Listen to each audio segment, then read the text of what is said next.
तो हमने हमारे पिछले वीडियो में लुओजिंग की बहन को देखा था जो कि पोर्गेटरी माउंटेन के ऊपर कैद होती है और वहीं लुओजिंग ज़ाओदे की बटरफ्लाई का पीछा करते हुए पोर्गेटरी माउंटेन के बाहर पहुंच गया होता है, जहां पर वो लुओपेरियन और वेंग को एक साथ देखता है। और अब आगे तो हम हमारे वीडियो की शुरुआत में ज़ाओदे की बटरफ्लाई को देखते हैं जो कि पोर्गेटरी माउंटेन में इधर उधर घूम रही होती है, जहां पर वेंग लुओपेरियन से कहता है कि येन को तो सिर्फ उसके भाई की और उसके लेटर की फिक्र है, मेरे लिए तो उसके पास में थोड़े से इमोशंस भी नहीं हैं। तो उस पर लुओपेरियन उससे कहता है कि तुम्हें शुक्र मनाना चाहिए कि तुम्हारे पास वो लेटर्स हैं, अगर वो तुम्हारे पास नहीं होते तो बात करने की तो छोड़ो, वो तुम्हारी तरफ देखती भी नहीं। और वहीं उनकी बातें लुओजिंग सुन रहा होता है, जिन्हें सुनकर उसे वहाँ पर समझ नहीं आ रहा होता है कि आखिरकार ये लेटर का मामला क्या है, क्योंकि उसने कई सालों से तो येन से बात तलक नहीं की थी। और वहीं उसे वेंग को देखकर याद आता है कि ये तो वही है जो कि बचपन में येन के पीछे पड़ा रहता था और अब वो उसे यहाँ पर परेशान करने के लिए यहाँ तक आ गया है।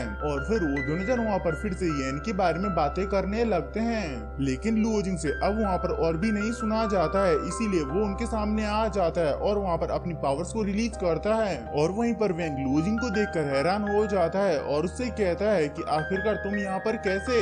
तो वहीं लुओजिंग गुस्से में उनसे कहता है कि आखिरकार तुम यहाँ पर किस तरीके के लेटर्स की बात कर रहे हो, मैंने तो तुम्हें किसी तरीके के भी लेटर्स नहीं दिए हैं। तो ये सुन के वेंग को वहाँ पर कुछ भी समझ में नहीं आता है, क्योंकि उसे उन लेटर्स के बारे में कुछ भी मालूम नहीं होता है, इसीलिए वो वहाँ पर लुओपेरियन से पूछता है। तो लुओपेरियन वहाँ पर अपनी सफाई देते हुए कहता है कि हाँ मैंने ही किया, लेकिन मुझे हमारी बहन की फिक्र हो रही थी इसीलिए मैंने किया, तो तुम इस बात पर इतने गुस्से में क्यों हो। और फिर हम लोग देखते हैं कि वहाँ पर माहौल को ठंडा करने के लिए वेंग वहाँ पर अपनी चिकनी चुपड़ी बातें करते हुए लुओजिंग से कहता है कि मुझे तुमसे मिलकर अच्छा लगा, और वैसे मैं अपनी ट्रेनिंग की वजह से ज्यादातर इन माउंटेन्स में ही रहता हूँ, जिस वजह से मुझे पता नहीं था कि तुमने पहले ही क्लियर स्काई सेक्ट को ज्वाइन कर लिया है, इसीलिए क्या मैं तुमसे पूछ सकता हूँ कि आखिरकार तुमने कौन सी पीक को ज्वाइन किया है। जिस पर लुओजिंग उसे वहाँ पर अपने ड्रेजेल पीक का नाम बता देता है। तो ये सुनकर वेंग वहाँ पर कहता है कि ये तो खुशी की बात है कि तुमने हमारी प्रिंसेस के पीक को ज्वाइन किया है, जिस वजह से उनका सपोर्ट भी अब हमारे पास होगा, इसीलिए अब हम वेंग फैमिली की पावर्स की मदद से क्यों ना यहाँ पर हम येन को बचा लें। तो ये सुनकर लुओजिंग वहाँ पर गुस्से में आ जाता है और कहता है कि येन को बचाने का काम मेरा है, तुम तो बस अपने आप को बचाने की सोचो।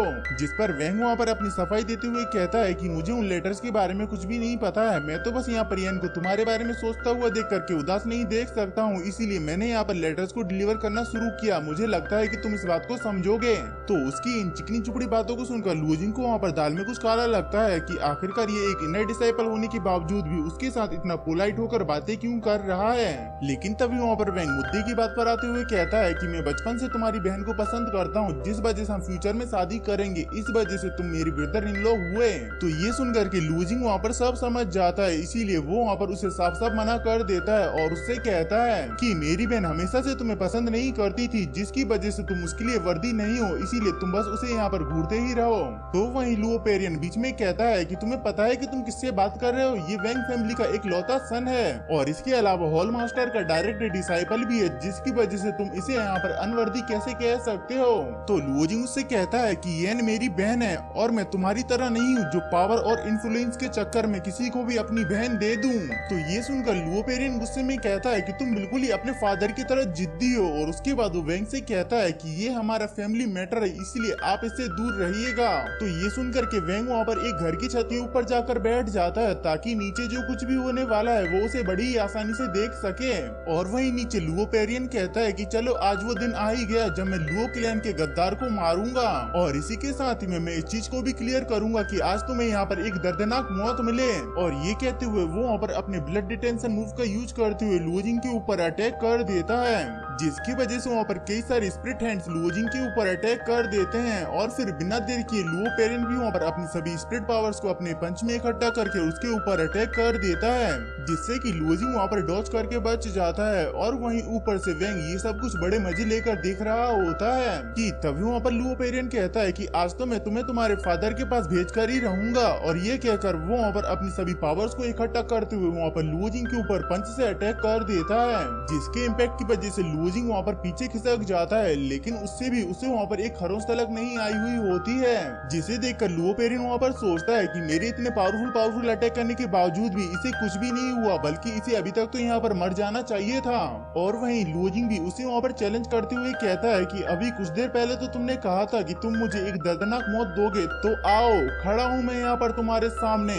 जिसके बाद वो दोनों जन वहाँ पर फिर से एक दूसरे के साथ में फाइट शुरू कर देते हैं, जहाँ पर लुओ पेरिन को समझ नहीं आ रहा होता है कि ये सिर्फ मेरिड फेमेंट की स्टेज पर होते हुए भी मुझसे ऐसे फाइट कैसे कर पा रहा है।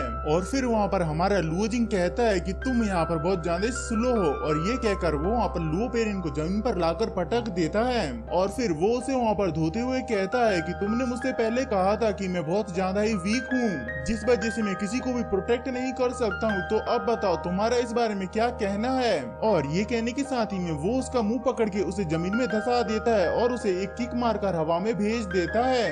और वहाँ पर लेयर्ड माउंटेन सील टेक्निक का यूज करते हुए लुओ पेरिन की कल्टीवेशन को डिस्ट्रॉय कर देता है, जिसकी वजह से लुओ पेरिन की हालत वहाँ पर खराब हो जाती है और उसके इम्पैक्ट की वजह से वो जमीन पर आकर गिरता है और वहीं पर लुओजिंग पोज मारकर खड़ा हुआ होता है। जिसके बाद लुओ पेरिन वहाँ पर दर्द के मारे करारता हुआ कहता है कि मैं इनाइट स्टेज पर हूँ, फिर भी मैं तुमसे यहाँ पर इतनी आसानी से कैसे हार सकता हूँ।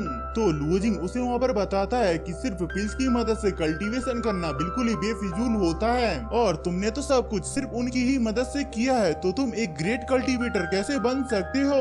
तो ये सुनकर के लुओ पेरिन वहाँ पर लुओजिंग के सामने अपनी जान की भीख मांगने लगता है। और वहाँ पर लुओ पेरिन की ऐसी हालत देख करके वेंग बीच में कहता है कि तुमने तो पहले ही उसकी कल्टीवेशन डिस्ट्रॉय कर दी है, तो अब उसे यहाँ से जाने दो। जिस पर लुओजिंग उससे कहता है कि क्या तुम भूल गए कि कुछ देर पहले इसने तुमसे क्या कहा था कि ये हमारा फैमिली मैटर है, इसमें तुम नहीं बोल सकते हो। तो ये सुन करके वेंग वहाँ पर चुप हो जाता है और वहीं लुओजिंग लुओ पेरिन से कहता है कि हम दोनों भाई हैं, जिस वजह से मैं तुम्हें मार नहीं सकता हूँ, इसीलिए तुम वापस जाकर अपने फादर लुओ बिंग से कह देना कि मैं वापस आऊंगा और अपने फादर की मौत का बदला लूंगा और उसे अच्छी तरीके से धोऊंगा। और इसी के साथ ही में कहता है कि हम दोनों बहुत समय से भाई हैं, लेकिन अब वो सब कुछ खत्म करने का दिन आ गया है। और ये कहकर वो वहाँ पर अपनी सभी पावर्स को इकट्ठा करके वहाँ पर लुओ पेरिन को एक जोरदार का पंच मारता है, जिसकी वजह से वो एक माउंटेन से जाकर टकरा जाता है और सभी पत्थर उसके ऊपर गिर जाते हैं, जिनके नीचे वो दब जाता है। और वही नीचे से वेंग भी ये सब कुछ देख रहा होता है, लेकिन वो उसे भूलकर लुओजिंग की वहाँ पर तारीफ करने लगता है। कहता है कि मैंने सोचा नहीं था कि येन का भाई इतना ज्यादा टैलेंटेड होगा कि वो सिर्फ मेरिड फेमेंट की स्टेज पर होते हुए भी लुओ पेरिन को हरा सकता है। तो लुओजिंग उससे कहता है कि बंद करो मेरे सामने ये नाटक वेंग, मेरे ऊपर ये नहीं चलेगा। जिस पर वेंग उससे कहता है कि आखिरकार तुम मुझसे चाहते क्या हो। इसीलिए लुओजिंग उससे कहता है कि मैं तो सिर्फ तुमसे इतना चाहता हूँ कि तुमने इतने टाइम से मेरी बहन को धोखे में रखा, इसलिए तुम उससे माफी मांगो और उसका पीछा करना बंद करो, तो मैं उस लेटर वाले मामले को भी भूल जाऊंगा। जिस पर वेंग कहता है कि मैंने तो सोचा था कि हम दोनों एक अच्छे दोस्त बनेंगे, लेकिन अब तुम मेरे और येन के बीच में आ रहे हो, तो बताओ अब मैं क्या करूं तुम्हारा।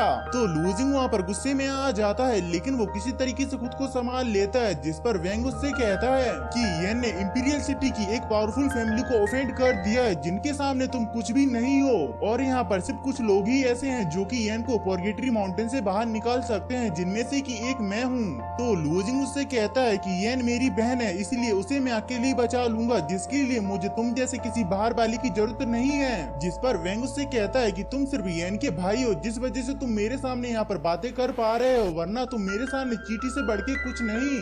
और ये कहते हुए वो वहाँ पर एक बड़ा सा लोटस समन कर लेता है, जिसकी पावर इतनी ज्यादा होती है कि वो पूरी जगह कांपने लगती है, जिसमें कि लुओजिंग को खड़े होने में थोड़ी सी प्रॉब्लम हो रही थी। और वहीं वेंग उस लोटस की मदद से लुओजिंग के ऊपर इंटेंस ग्रेविटी प्रेशर डाल देता है, और उसकी ग्रेविटी इतनी ज्यादा होती है कि लुओजिंग के पैर जमीन में धंसने लगते हैं, जिसकी वजह से लुओजिंग को वहाँ पर समझ नहीं आ रहा था कि आखिरकार वो यहाँ पर क्या करे। कि तभी वहाँ पर वो प्रेशर और भी ज्यादा इंटेंस हो जाता है, जिसके बीच में लुओजिंग वहाँ पर लड़खड़ाने लगता है। और वहीं पर वेंग कहता है कि क्या ये प्रेशर तुम्हें ज्यादा लग रहा है, लेकिन मेरे हिसाब से तो ये बहुत ज्यादा ही कम है। और वो जैसे ये कहता है वैसे ही वहाँ पर वो लोटस बढ़ के 3 हो जाते हैं, जिसके साथ ही में हमारा ये एपिसोड यहीं पर ही खत्म होता है। और आई होप कि ये वाला वीडियो आप सभी को इंजॉयबल लगा होगा, और अगर लगा है तो प्लीज लाइक शेयर कमेंट, और हाँ, चैनल को भी सब्सक्राइब कर लीजिएगा ताकि मैं ऐसे ही वीडियोस आप सभी के लिए लाता रहूं।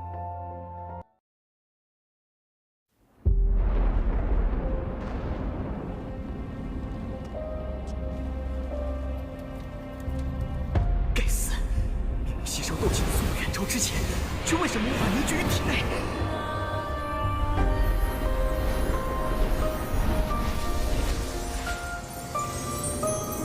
小娃娃，看来你需要帮助啊！你到底是谁？你一直藏在我的戒指里。我名为不是，根据这个功法，你为什么一直都不传给我？药老，吸你3年斗志气，老夫也是迫不得已。老家伙，你可知道你吸收我的斗志气给我带来了多少屈辱吗？小娃娃，你想变强，想受到别人的尊崇吗？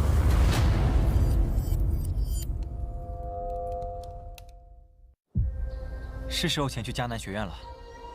早日找到陨落心眼，也可以早日为你炼制躯体。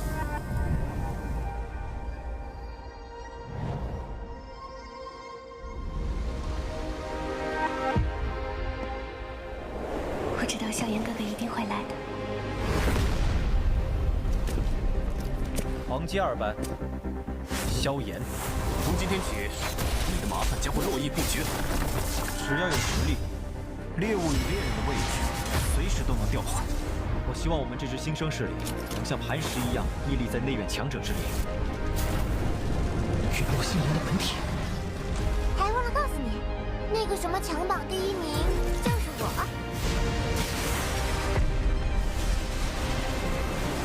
就让本王送你上路吧。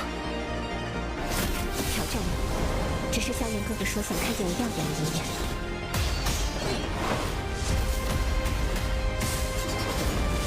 强榜前10的名额，我萧炎要定了。萧炎少爷，小姐该回家了。薰儿，等着我，我会去找你的。不管你背后势力是如何庞大与恐怖，你是我的。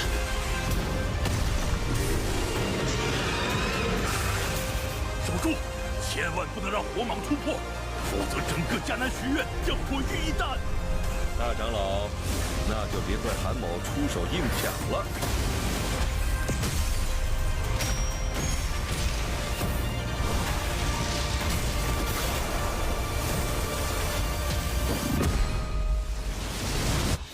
老师，放心吧，清理门户的事情交给我来做。要是你，师兄会让你和老师一起永埋此地。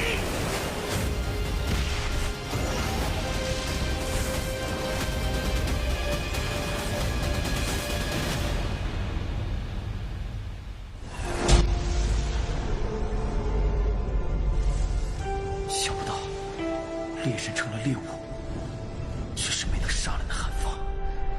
老师，对不住了，这些连累您了。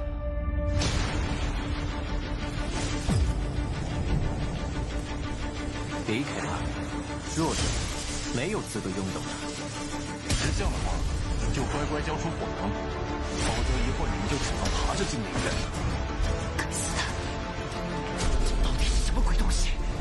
既然这样，那留你还有何用？若是当年不与那人硬然定什么3年之约，恐怕也不会让这个家族亲人失散。薰儿，你要走？一旦被他们锁定了位置，我们俩都会性命堪忧。所有的隐忍，只为了这一天，我已经等待了太久。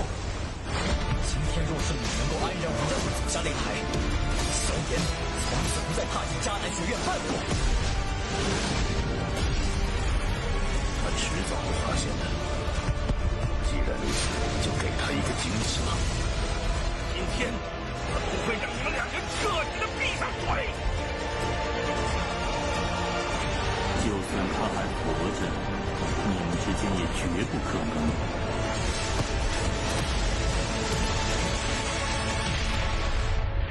加玛帝国云岚宗，萧炎回来了。